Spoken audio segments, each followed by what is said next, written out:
Ce jour que tu as fait pour toi-même, que nous devrions te glorifier, t'adorer, te louer. Ceci est le jour de Yah, le service du jour de Yah, le 11 juin 2017. Le Saint-Esprit nous a donné ces écritures, Nombre 7, verset 67 à 70 et Nombre 21, verset 5. Je lis. Il offrit un plat d'argent du poids de 130 cycles, un bassin d'argent de 70 cycles, selon le cycle du sanctuaire, tous deux pleins de fleurs de farine pétries à l'huile pour l'offrande, une coupe d'or de 10 cycles pleine de parfums, un jeune taureau, un bélier, un agneau d'un an pour l'holocauste, un bouc pour le sacrifice d'expiation. Et il parla contre Dieu et contre Moïse. Pourquoi nous avez-vous fait monter hors d'Égypte pour que nous mourions dans le désert? Car il n'y a point de pain et il n'y a point d'eau. Et notre âme est dégoûtée par cette misérable nourriture. Fin de citation. Ceci est la parole de Dieu. Loué soit notre Seigneur, Yahweh. Le Seigneur nous demande de parler aujourd'hui, nous enseigne aujourd'hui le culte rituel. Culte rituel. Culte rituel. Quand Moïse finit de construire le tabernacle que Yahweh l'instruisit de construire, les princes de chacune des 12 tribus d'Israël apportèrent leurs offrandes à Yahweh. C'est l'une de ces offrandes qu'on vient de lire.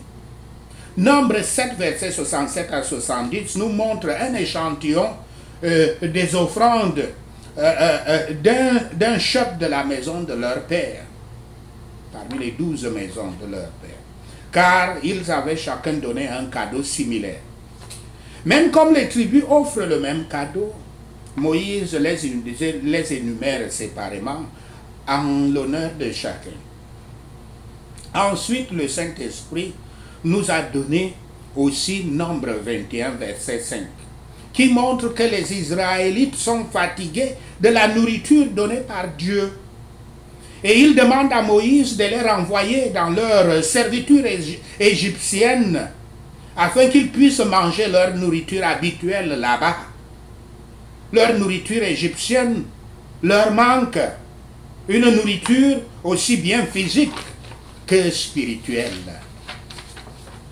La question c'est, pourquoi Yahweh a-t-il instruit aux Israélites de construire un tabernacle physique pour y accomplir des rituels, juste pour voir que les Israélites en ont marre de ces dons miraculeux et veulent retourner à leur servitude leur servitude égyptienne d'idolâtrie et de plaisir mondain. Pourquoi Yahweh a-t-il instruit aux Israélites un culte ritualistique avec des offrandes et des sacrifices, alors que le sacrifice qu'il veut effectivement est que nos cœurs soient renouvelés et sacrifiés? Donc répondons à la question, pourquoi Yahweh a-t-il permis et commandé le culte rituel? Pourquoi a-t-il permis et commandé le culte rituel? Nous commençons par la réponse. Les Israélites furent arrachés de la nation païenne et idolâtre d'Égypte, où ils vivaient dans la servitude. Ce qui signifie qu'ils étaient la propriété des Égyptiens. Et ils devaient obéir à ce que leur maître leur ordonnait. Par conséquent, en Égypte, les Israélites étaient des adorateurs d'idoles et des disciples des voies mondaines et égyptiennes. Il semble que Yahweh ne trouva pas qu'il serait efficace de leur imposer un culte spirituel immédiatement, aussi mondains qu'ils étaient. Au lieu de cela, il les amena à travers le désert, afin de tuer la mondanité en eux par le feu des applications, des afflictions, par le feu des souffrances, par le feu des tribulations. Par conséquent, il avait d'abord remplacé leur rituel idolâtre d'Égypte par des rituels plus pieux, afin de les apporter progressivement à travers les prophètes et par Yahshua Christ et l'Évangile au culte spirituel. Dans les contextes religieux, un rituel est une forme de culte. Les rituels impliquent des actions physiques et symboliques, des actions physiques symboliques. Certains exemples de rituels se déroulent avant d'entrer avec la génuflexion, avant d'entrer dans un banc à l'église, en faisant le signe de la croix ou en soulevant l'hostie pendant la messe catholique. La religion peut être définie comme la croyance en une divinité exprimée par la conduite et le rituel. Les deux ingrédients les plus communs dans la religion ainsi définie sont les règles et les rituels. Règles et rituels. Pour être un adhérent fidèle du judaïsme ou bien de l'islam, par exemple, une personne doit observer une liste des choses à faire et à ne pas faire. La religion basée sur le rituel est très visible dans les services catholiques, les services orthodoxes orientaux et les services protestants et liturgiques. Mais elle est aussi un élément essentiel du bouddhisme et de l'hindouisme. La loi mosaïque, commandée par Yahweh, avait prescrit un ensemble de rituels pour le culte de Dieu en Israël. Il y avait beaucoup de lois cérémonielles à observer. Certaines de ces lois étaient très spécifiques et impliquaient l'aspersion de l'eau, l'aspersion du sang, la consommation du grain ou le lavage des vêtements. La loi mosaïque avait été accomplie, sachez-le, la loi mosaïque avait été accomplie en Christ Yahshua, comme cela est dit dans Matthieu 5, verset 17. Les rituels de l'Ancien Testament n'ont jamais été destinés à être une partie permanente du culte, comme les Écritures l'enseignent clairement. Et je cite, « Les dons et les sacrifices, je cite, étaient les aliments, les boissons et les diverses ablutions, des ordonnances charnelles imposées seulement jusqu'à une époque de réformation. » Fin de citation. C'est des citations de Hébreux 9, verset 10. Ils ne nous sont pas contraignants aujourd'hui. Il n'y a pas de mandat au Nouveau Testament d'inclure des récitations, des objets cérémoniels ou des gestes physiques symboliques dans notre culte aujourd'hui. En tant que chrétien, notre dévouement est au Seigneur Yahshua en esprit et non pas par divers rituels ou liturgies. Le vrai christianisme, dérivé de l'interprétation exacte de la Bible et de la direction du Saint-Esprit, n'est pas fondé sur des règles ou sur des rituels. Plutôt, il est basé sur les relations. C'est pour ça que le christianisme n'est même pas une religion. Le christianisme est une relation. Relation entre l'homme et Dieu. Le Dieu vivant, Yahweh, par Yahshua le Messie, a fait de ceux qui croient en Christ ses propres enfants, comme c'est écrit dans Jean 1, verset 12. Les seuls, s'il faut les appeler rites, entre guillemets, les seuls rites que l'Église du Nouveau Testament doit observer sont des ordonnances, les ordonnances 3. Le baptême par immersion, comme dans, suivant Matthieu 28, verset 19, le baptême par le Saint-Esprit et le feu, selon Matthieu 3, verset 11, et la communion, selon 1 Corinthiens 11, verset 25. Mais même là, aucun détail n'est donné pour réguler les méthodes exactes à utiliser. Le baptême, bien sûr, nécessite de l'eau pour le baptême de l'eau, mais nécessite l'imposition des mains et la parole de Dieu pour le baptême de l'esprit. Et la communion exige le pain et des boissons, appelées la coupe. Les églises sont libres de baptiser les gens dans les baptismaux, les lacs, les piscines, les mers.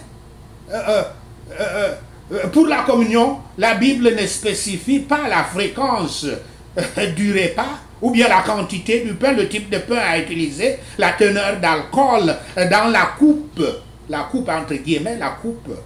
Où exactement qui doit administrer l'ordonnance, à l'exception bien sûr de l'envoyé biblique, de l'envoyé du Christ, qui est l'apôtre, et l'apôtre qui les administrait dans les Écritures. Les églises se confèrent une certaine liberté dans ces domaines. Toutes les églises ont un format qu'ils suivent généralement, et cela peut être considéré comme un rituel. Bien sûr, il est bon que tout soit fait, je cite, de manière appropriée et ordonnée, fin de citation, citant ainsi 1 Corinthiens 14, verset 40. Et qu'il y ait une procédure à suivre, cela n'est pas mauvais. Mais si une église est si liturgique et sa structure si rigide que le Saint-Esprit ne peut pas opérer librement, la liturgie est allée un peu trop loin. En outre, les liturgies et les rituels conçus par les hommes sont faillibles et sont même souvent non scripturels, ne suivent pas les Écritures et parfois sont contraires à la parole de Dieu. Il est même possible qu'ils annulent la parole de Dieu par les traditions humaines, comme cela est dit dans Marc 7, verset 13. Et Yahshua, le Messie, avait mis en garde contre les, je cite, répétitions vaines dans Matthieu 6, verset 7. Et de nombreux rituels tenus dans les églises aujourd'hui sont exactement cela, des répétitions vaines. Les prières et les croyances et les chants répétitifs peuvent, au fil du temps, conduire à l'abandon de soi dans le culte, les rituels, plutôt qu'à la libre expression du cœur, de l'esprit et de l'âme devant Dieu, comme cela est dit dans Matthieu 22, versets 34 à 40. Les rituels sont-ils une mauvaise chose? Non, pas intrinsèquement. Un rituel vide est cependant mauvais, tout comme un rituel qui remplace, obscurcit ou nuit à la relation dynamique avec le Christ. Les rituels sont-ils recommandés dans l'Église? Les rituels sont-ils recommandés dans l'Église? Non. La réponse est non. À l'exception, cependant, des deux baptêmes et de la communion dont nous avons parlé. Yahweh voit le cœur et il cherche ceux qu'il adore. L'Écriture dit en esprit et en vérité. Il cherche ceux qu'il adore en esprit et en vérité, comme cela est dit dans Jean 2, verset 24. Les rituels peuvent être bénéfiques, mais les rites externes ne doivent jamais remplacer la dévotion interne. Maintenant, allons à ce point. Les rituels sont plus une formation pour l'obéissance qu'un chemin de la foi. Parlons de cela. Les rituels sont plus une formation pour l'obéissance qu'un chemin de la foi. dans Nombre 21, verset 5, nous voyons un manque total de foi dans les Israélites qui demandent, ils sont fatigués de la nourriture que Dieu leur donne et ils veulent rentrer en Égypte, même s'ils restent esclaves là-bas, pourvu qu'ils puissent manger. Manque de foi. Pourtant, la foi est la condition de la justification. La justification, c'est l'acceptation au ciel, au royaume de Dieu. Je cite l'Écriture. Abraham eut confiance en Yahweh, qui le lui imputa à justice. Fin de citation. Citation de Genèse 15, verset 6. Il y a une tendance humaine à tomber dans le ritualisme, plutôt que de maintenir une relation étroite avec Yahweh. En raison de la chute d'Adam, nous sommes tous enclins à accomplir les rituels religieux, alors que nos cœurs sont loin de Dieu, très souvent. Mais alors, nous apaisons nos consciences coupables en se disant, j'ai fait le rituel cette semaine, par conséquent, je suis bien avec Dieu, à cause des rituels que j'ai fait cette semaine. Les protestants pointent souvent le doigt sur les catholiques romains qui se rendent à la messe et à la confession et font pénitence. Mais ils ne vivent pas le reste de la semaine en relation étroite avec Dieu. Et pourtant, nous les protestants entrons également dans nos propres formes de ritualisme. Nous estimons que les choses sont correctes entre Dieu et nous, parce que nous avons été réguliers dans la fréquentation de l'Église, où nous avons pris la communion, où nous nous sentons particulièrement spirituels, parce que nous avons passé un temps tranquille tous les jours cette semaine, où nous mettons notre dîme dans l'offrande.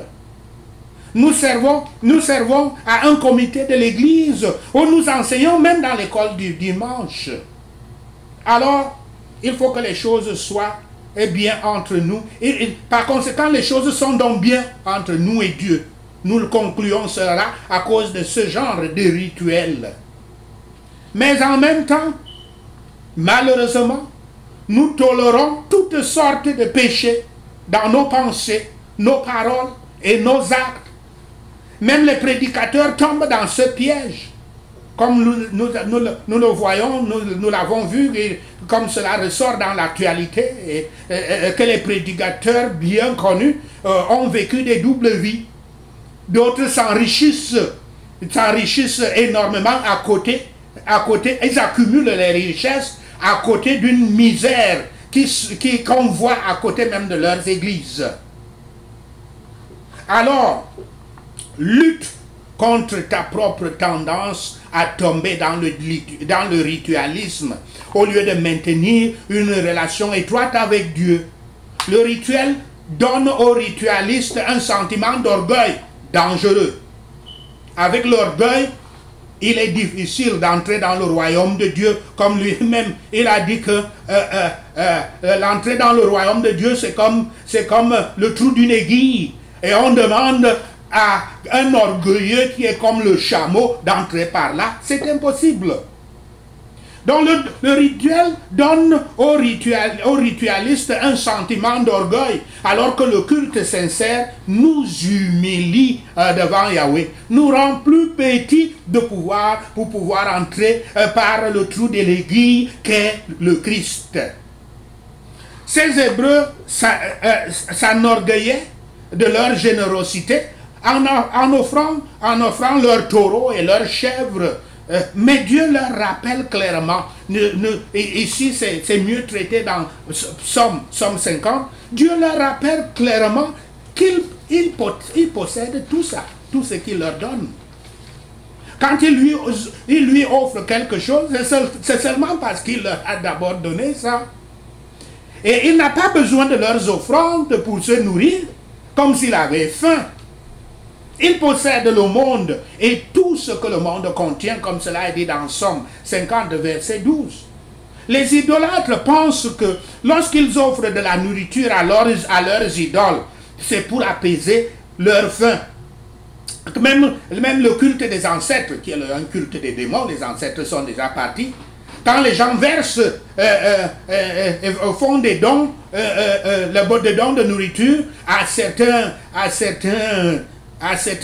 hôtels, ils mettent de la nourriture, ils versent de l'alcool, ils disent qu'ils sont en train de nourrir les ancêtres. Il se peut que les Hébreux tombèrent dans cette superstition. Mais cela insulte Dieu pour le moins. Pour le moins. Il n'a absolument besoin de rien de la part de sa création. Il existait dans l'éternité, très bien, sans aucun d'entre nous, et sans rien que nous puissions lui donner. Le culte sincère implique l'action de grâce, la fidélité et la dépendance envers Yahweh. Ça, c'est le culte véritable. Asaph, l'auteur du psaume 50, donne le remède contre le ritualisme vide. Dans psaume 50, versets 14 et 15, il dit, je cite, « Offre pour sacrifice à Dieu des actions de grâce et accomplis tes vœux envers le Très-Haut. Et invoque-moi au jour de la détresse, je te délivrerai et tu me glorifieras. » Fin de citation. Le psalmiste met l'accent, met l'action de grâce et la prière contre, il contraste au ritualisme comme le résumé de tout vrai culte. Action de grâce, prière. Dieu a conçu un moyen pour distinguer entre ceux qui lui appartiennent et ceux qui ne l'ont pas. Et cela s'appelle la foi. Très simplement, nous avons besoin de foi pour plaire à Dieu. Dieu nous dit qu'il lui plaît que nous croyions en lui, même si nous ne pouvons pas le voir. Une partie clé de Hébreux 11, verset 6 nous dit, sans la foi, il est impossible de lui être agréable. Fin de citation. Cela ne veut pas dire que nous croyons en Dieu pour obtenir quelque chose de lui. Cependant, Dieu aime bénir ceux qui sont obéissants et fidèles. Nous voyons un exemple parfait de ceci dans Luc 7, verset 50, Luc 7, verset 50. Yahweh était engagé dans un dialogue avec une femme pécheresse. Quand il nous donne un aperçu de pourquoi la foi est si enrichissante, il dit, je cite, « Ta foi t'a sauvé, va en paix. » Fin de citation. La femme croyait en Yahshua Christ par la foi et il la récompensera pour cela. Enfin, la foi est ce qui nous soutient jusqu'à la fin, sachant que par la foi, nous serons au paradis avec Dieu pour toute l'éternité. Je cite, « Vous l'aimez sans l'avoir vu, vous croyez en lui sans le voir encore, nous vous réjouissons d'une joie merveilleuse et glorieuse, parce que vous obtiendrez le salut de vos âmes pour le prix de votre foi. » Fin de citation. C'est une citation de 1 Pierre 1, verset 8 et 9.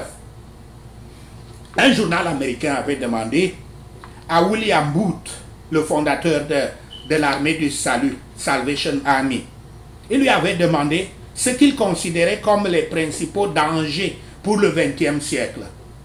Et Booth a répondu, et je le cite, « La religion sans le Saint-Esprit, le christianisme sans le Christ, le pardon sans la repentance, le salut sans régénération, la politique sans Dieu et le ciel sans l'enfer. » Booth décrit succinctement en disant ceci, il décrit succinctement la religion ou le rituel, puisque les deux se confondent, religion et rituel. Il décrit succinctement la religion ou le rituel sans réalité dedans. Le psaume 50 avertit, « Assurez-vous que cela ne vous décrit pas. Quand nous sommes devant Dieu, ce qui importe, ce n'est pas que nous n'avons pas, ce n'est pas que nous n'ayons pas fait des rituels religieux, mais que nous avons adoré et obéi à Dieu du fond de notre cœur. Sachez ceci, et le Seigneur Yahweh vous bénira. Amen. Alléluia. Prenons ces points de prière. Prions contre le ritualisme. Prions le psaume 50. Yahweh n'apporte aucune accusation contre nous concernant nos sacrifices et concernant nos holocaustes qui sont toujours devant le Seigneur. Merci Seigneur. Au nom de Yahshua le Messie, nous prions.